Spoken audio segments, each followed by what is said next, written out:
shoot these FMJs in your handgun at a person, this ball nose will cause this round of ammunition to have more of a likelihood to pass through and over-penetrate its target, which is definitely why you do not want to shoot FMJs, full metal jackets, on the street for personal protection.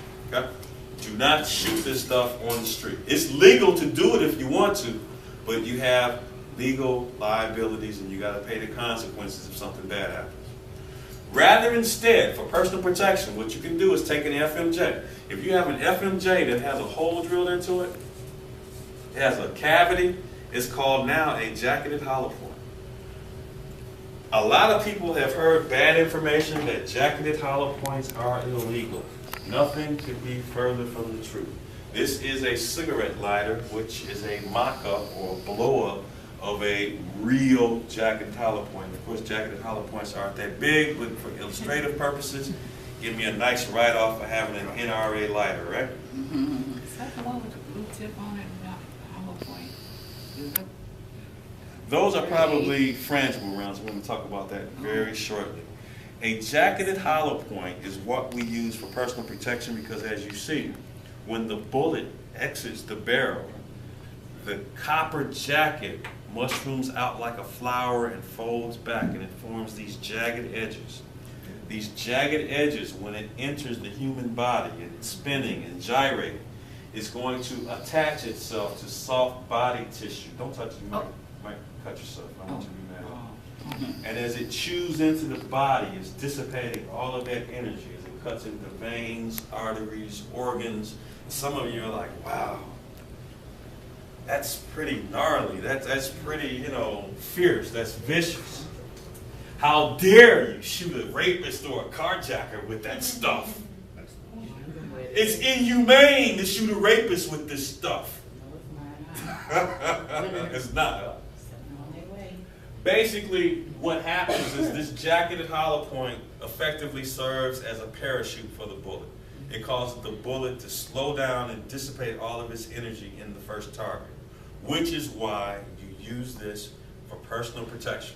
You hit your target, it slows down in the body like it's doing a parachute, and also it happens to cause a lot of damage to the person being shot. Okay? So when we're talking about eliminating the likelihood of over-penetrating your target, two considerations: higher calibers and jacketed hollow points. You do both of those, you will severely limit your exposure legally from over-penetration. Got it? Some places actually think that, hey, shooting jackers and rapists and home invaders with this stuff is really bad. No matter how bad that person is, we don't know what caused that person to lead a life of crime. I mean, he probably did it because he didn't have any other alternatives in life, So what if he came in your house? You shouldn't shoot him with this stuff. As a matter of fact, most governments will tell you we don't want you to have guns anyway. But that's another argument for another day, and I'm not trying to be on the soapbox. But in those places where jacketed hollow points are a concern, like New Jersey, people have been forced to use frangibles. And basically what a frangible is, it is a jacketed hollow point that has some filler material sprinkled in and capped into the hole. The purpose of that filler material is basically cosmetic. It turns a jacketed hollow point into a frangible. It is now no longer hollow, and therefore this appeases anti-gun people in certain legislatures around the country. It still functions as a jacketed hollow point. So every time we get a dumb gun law, we got to find some sane way to get around it, and the frangible is one way of getting around some municipalities or some states that have anti-gun ammunition bans in effect.